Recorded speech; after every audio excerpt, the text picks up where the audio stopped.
ਦਾ ਜਿਹੜਾ ਸਾਡਾ ਇੱਥੇ ਆਉਣ ਦਾ ਮਕਸਦ ਜਿਹੜਾ ਹੈਗਾ ਜੀ ਕਿ ਲੋਕਾਂ ਨੂੰ ਬੈਂਕਾਂ ਦੀਆਂ ਜੋ ਸੁਵਿਧਾ ਮਿਲਦੀਆਂ ਆ ਉਹਨਾਂ ਦੇ ਬਾਰੇ ਜਾਗਰੂਕ ਕਰਨਾ, ਜਾਣਕਾਰੀ ਦੇਣਾ, ਠੀਕ ਹੈ। ਤੇ ਇਸ ਤੋਂ ਇਲਾਵਾ ਸਾਡਾ ਇੱਕ ਵਿੱਤੀ ਸਾਖਰਤਾ ਸਪਤਾਹ ਚੱਲ, ਕਿਸੇ ਨੂੰ ਕੋਈ ਬੈਂਕ ਦੀ ਕੋਈ ਦਿੱਕਤ ਪਰੇਸ਼ਾਨੀ ਹੋਵੇ ਉੱਥੇ ਉਹ ਵੀ ਅਸੀਂ ਸੁਣਦੇ ਹਾਂ। ਇਵਨ ਬੈਂਕ ਦੇ ਕਰਮਚਾਰੀ ਵੀ, ਜਿਵੇਂ ਮੈਨੇਜਰ ਸਾਹਿਬ ਇੱਥੇ ਆਏ ਆ ਤੇ ਸਾਡੇ ਤਰਨਤਾਰਨ ਤੋਂ ਲੀਡ ਮੈਨੇਜਰ ਜਿਹੜੇ ਹੈਗੇ ਆ ਜੋ ਸਾਰੇ ਆਪਣੇ ਡਿਸਟ੍ਰਿਕਟ ਨੂੰ ਦੇਖਦੇ ਆ, ਜ਼ਿਲ੍ਹੇ ਨੂੰ ਦੇਖਦੇ ਆ, ਸਰ ਆਏ ਆ ਤੇ ਉਹਨਾਂ ਦੀ ਟੀਮ ਤੇ ਅਸੀਂ ਸਾਰੇ ਇੱਥੇ ਪਹੁੰਚੇ ਹਾਂ ਤਾਂ ਜੋ ਲੋਕਾਂ ਨੂੰ ਕੀ ਬੈਂਕ ਤੋਂ ਪਰੇਸ਼ਾਨੀਆਂ ਹੈ ਜਾਂ ਫਿਰ ਬੈਂਕ ਦੀ ਕਿਹੜੀ ਸੁਵਿਧਾ ਹੈ ਜਿਹੜੀ ਉਹਨਾਂ ਨੂੰ ਜਾਣਕਾਰੀ ਨਹੀਂ ਹੈਗੀ ਅਸੀਂ ਦਵਾ ਸਕੀਏ, ਠੀਕ ਹੈ। ਤੇ ਹੁਣ ਜਿਵੇਂ ਕਿ ਸਾਡੇ ਇਸ ਵਰੀ ਦਾ ਮਤਲਬ ਇਸ ਸਾਲ ਦਾ ਜਿਹੜਾ ਸਾਡਾ ਆਉਣ ਦਾ ਜਿਹੜਾ ਮੇਨ ਮਕਸਦ ਸੀਗਾ ਕਿ ਜਿਹੜਾ ਬੈਂਕਾਂ ਦੇ ਵਿੱਚ ਵਾਰ-ਵਾਰ ਤੁਹਾਨੂੰ ਵੀ ਪਤਾ ਕਿਹਾ ਜਾ ਰਿਹਾ ਕਿ ਆਪਣਾ KYC ਕਰਵਾਓ, ਖਾਤਾ ਦੁਬਾਰਾ ਚਾਲੂ ਕਰਵਾਓ, ਹੈ ਨਾ, ਜਾਂ ਫਿਰ ਆਪਣਾ ਡੈਫ ਫੰਡ ਦਾ ਦੱਸਿਆ ਜਾ ਰਿਹਾ ਕਿ ਜਿਨ੍ਹਾਂ ਦੇ ਵੀ ਖਾਤੇ 10 ਸਾਲ ਤੋਂ ਬੰਦ ਹੋਏ ਪਏ ਆ ਉਹ ਆਪਣਾ ਪੈਸਾ ਦੁਬਾਰਾ ਕਲੇਮ ਕਰਵਾਓ। ਉਹਦੇ ਲਈ ਵੱਖ-ਵੱਖ ਬੈਂਕ ਜਿਹੜੀ ਆ ਪਿੰਡਾਂ ਵਿੱਚ ਲੋਕਾਂ ਨੂੰ ਦੱਸ ਵੀ ਰਹੀ ਹੈ ਤੇ ਸਾਡੀਆਂ ਟੀਮਾਂ ਵੀ ਲੋਕਾਂ ਨੂੰ ਉਹਦੇ ਬਾਰੇ ਜਾਣਕਾਰੀ ਦੇ ਰਹੀ ਹੈ ਕਿ ਲੋਕਾਂ ਦਾ ਅਗਰ ਕਿਸੇ ਦਾ ਵੀ ਕਿਸੇ ਵੀਰ ਭਰਾ ਦਾ ਖਾਤਾ ਬੰਦ ਹੈ ਤੇ ਉਹ ਆਪਣਾ ਖਾਤਾ ਦੁਬਾਰਾ ਚਾਲੂ ਕਰਵਾ ਸਕਦਾ ਹੈ, ਠੀਕ ਹੈ। ਜੇ ਕਿਸੇ ਦਾ ਪੈਸਾ 10 ਸਾਲ ਤੋਂ ਪਿਆ ਆ, ਪਤਾ ਤੁਹਾਨੂੰ ਕਿ ਸਾਡੇ ਪਰਿਵਾਰ ਦੇ ਵਿੱਚ ਕਿਸੇ ਦਾ ਖਾਤਾ ਸੀਗਾ ਉਹ ਬੰਦ ਹੋ ਗਿਆ ਆ ਤੇ ਅਸੀਂ ਉਹਨਾਂ ਨੂੰ ਦੱਸਦੇ ਹਾਂ ਵੀ ਆਪਣਾ ਖਾਤਾ ਦੁਬਾਰਾ ਜਿਹੜਾ ਪੈਸਾ ਜਿਹੜਾ ਕਲੇਮ ਕਰਵਾ ਲਓ, ਠੀਕ ਹੈ। ਜੇ ਤੁਹਾਨੂੰ ਸਾਰੇ ਲੋਕਾਂ ਨੂੰ ਜਾਣਕਾਰੀ ਹੋਵੇ, ਆਪਣਾ 2014-15 ਚ ਗਵਰਨਮੈਂਟ ਨੇ ਜਨਧਨ ਖਾਤੇ ਖੋਲ੍ਹੇ ਸੀਗੇ ਤੇ ਗਵਰਨਮੈਂਟ ਦੇ ਤੇ RBI ਦੇ ਅਸੂਲ ਇਹ ਕਹਿੰਦੇ ਆ ਵੀ ਹਰ 10 ਸਾਲ ਬਾਅਦ ਤੁਹਾਡੇ ਖਾਤਿਆਂ ਦਾ KYC ਹੋਣਾ ਚਾਹੀਦਾ।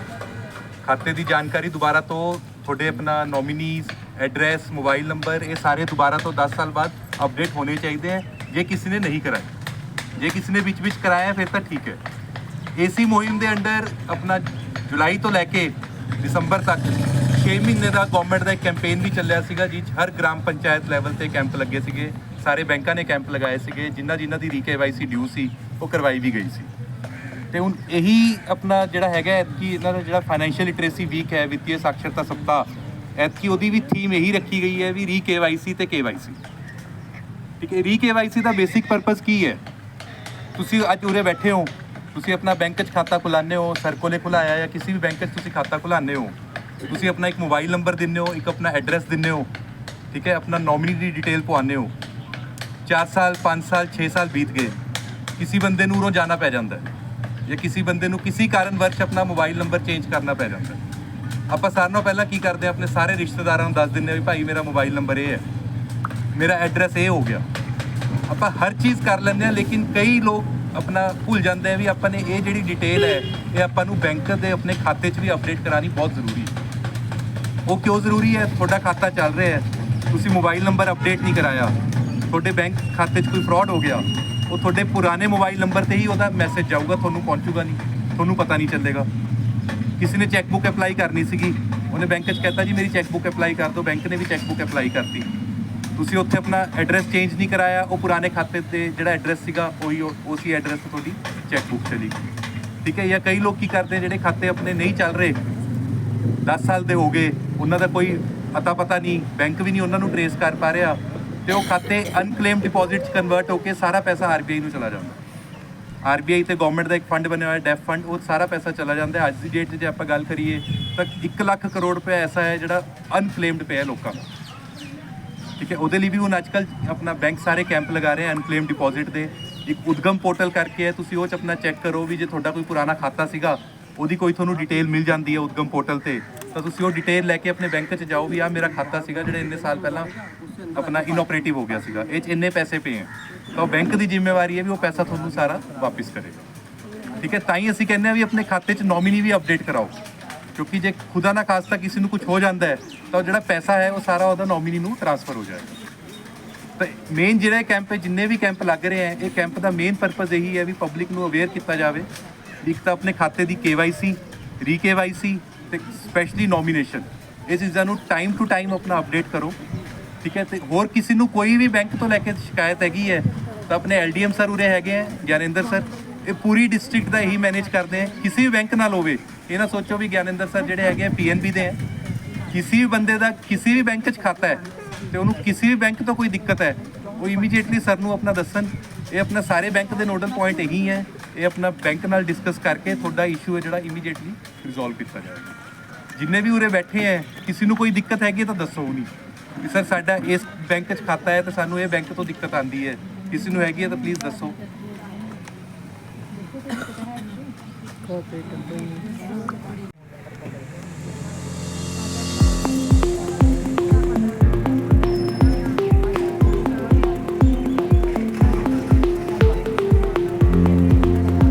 चाइल्ड के लिए है, जितनी भी मतलब अपनी 18 साल के नीचे की बच्चियां हैं उसके लिए भारत सरकार ने ये स्कीम लॉन्च करी है। इसलिए स्कीम का सबसे अच्छा बेनिफिट ये है कि इससे ज़्यादा ब्याज किसी और स्कीम में आते ही नहीं है, ना तो बैंक की, ना प्राइवेट इंस्टीट्यूशन की, ना एफआईज की। ये ना स्कीम सबसे ज़्यादा आपको ब्याज देती है और ये स्पेशली सिर्फ गर्ल चाइल्ड के लिए ही बनी है। इसमें क्या होता है कि आपकी लो बैटरी फ्री चार्ज। इस वाली स्कीम में क्या होता है कि जैसे है ना बच्ची जैसे ही पैदा हुई उसके साथ ही आप उसका अकाउंट में खाता खोल दो बैंक में, किस नाम से, सुकन्या समृद्धि के नाम से। 250 रुपये से लेके फिर आप जितना उसकी मल्टीपल में चाहो आप जमा कर सकते हो और हर साल कर सकते हो। उसमें पैसा कब निकलता है? पैसा 2 चीज़ों में निकलता है, एक वो 21 साल हो जाएंगे तब, और दूसरा होता है मतलब 21 साल अकाउंट को हो जाएंगे तब, मतलब बच्ची को जाएंगी वो नहीं। जैसे सपोज करो पैदा होते ही खुलवाया तब तो 21 पे हो जाएगा। अब आपने 10 साल की बच्ची का खुलवाया, 10 साल तक रहता है वो, तो फिर वो जाके मिलेगा 28 पे, वैसे करके 29 पे। तो बट 2 तरीके और हैं जिसमें आपको हाफ फंड रिलीज होता है। वो कौन कौन से होते हैं? पहला होता है बच्ची की शादी। बच्ची की अगर शादी अपन करते हैं तो इसमें से आधा पैसा अपन निकाल सकते हैं। और दूसरा होता है उसकी हायर एजुकेशन, उसको अपन काफ़ी पढ़ाना लिखाना चाहते हैं, MBA, डॉक्टर और इंजीनियर बनाना चाहते हैं, तब भी हम आधा पैसा निकाल सकते हैं। बाकी बचा हुआ जो आधा पैसा है वो आपको पूरा सुरक्षित भारत सरकार के पास ही रहता है और भारत सरकार उसको जैसे 21 साल पूरे हो जाते हैं वो फिर आपको उस बच्ची के अकाउंट में डाल देती है। और अभी जैसे प्रेजेंट में अभी 8.3% चला, 8.3, जबकि आप अगर बैंक में अभी जाओगे तो 7.2 ये मैक्सिमम है, इससे ज़्यादा का आपको ब्याज नहीं मिलता। तो इससे अगर है ना आपके पास, और 2 ही गर्ल चाइल्ड के लिए होता है, पहली और दूसरी, तीसरी गर्ल चाइल्ड के लिए नहीं है ये। अगर आपकी है ना लड़की होती है, लड़की है आपकी, तो उसका ये अकाउंट जरूर खुलवाएं, इससे बेहतर और बच्चियों के लिए और कोई उपहार नहीं है।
हाँ जी, सत श्री अकाल जी।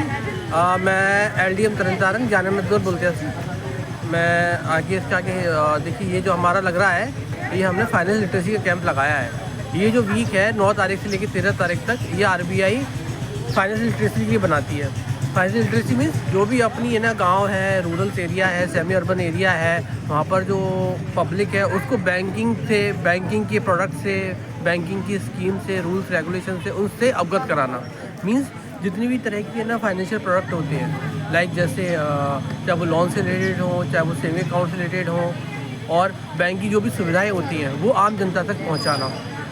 बेसिकली इस बार जो हमारी थीम है RBI की वो है KYC एंड KYC मतलब जैसे किसी का अकाउंट अगर उसने खुलवाने के बाद 3 साल हो गए, 4 साल हो गए, 5 साल हो गए, कई बार उसमें मोबाइल नंबर या एड्रेस वो डिटेल गलत होती है या बदल गई होती है, या बंदा बाहर चला गया होता है, उसने मोबाइल नंबर चेंज कर लिया होता है, तो बैंक आरबीआई के इंस्ट्रक्शन के हिसाब से इस तरह से रखता है कि हर 3 साल से 5 साल में वो अपने आधार कार्ड, पैन कार्ड और अपनी बेसिक डिटेल दोबारा से सबमिट करें। तो इन डिटेल को सबमिट करने का बेनिफिट क्या होता है कि जो भी उस समय बैंक की स्कीम्स आई हैं, बैंक से रिलेटेड जो भी ट्रांजेक्शन से रिलेटेड और कोई इन्फॉर्मेशन है वो बैंक को उस तक पहुंचानी है, तो बैंक को उसके पास पहुंचाने में आसानी होती है और उसको भी टाइम ऑन टाइम बेसिस पे अपने खाते से जुड़ी हुई और इसके अलावा बैंक से जुड़ी हुई सारी बातों की जानकारी मिलती रहती है। इसलिए ये है ना पखवाड़ा KYC और KYC के लिए बनाया जा रहा है। हमारी आप सबसे है ना अनुरोध है, विनती है कि जिन जिन के अकाउंटों को 3 से 5 साल हो रहे हैं उनको मैसेज आए होंगे, इन्फॉर्मेशन आई होगी, रिक्वेस्ट आई होगी कि बैंकों में आके अपने KYC के डॉक्यूमेंट सबमिट करें, तो वो बैना ब्रांचों में जाएं, ब्रांचों में जाके अपने खातों में अपनी KYC यानी आधार कार्ड, पैन कार्ड की लेटेस्ट डिटेल अपडेट कराएं और अपनी है ना सारी है ना बैंकिंग सुविधाओं का, मूलभूत सुविधाओं का फ़ायदा उठाएं। धन्यवाद।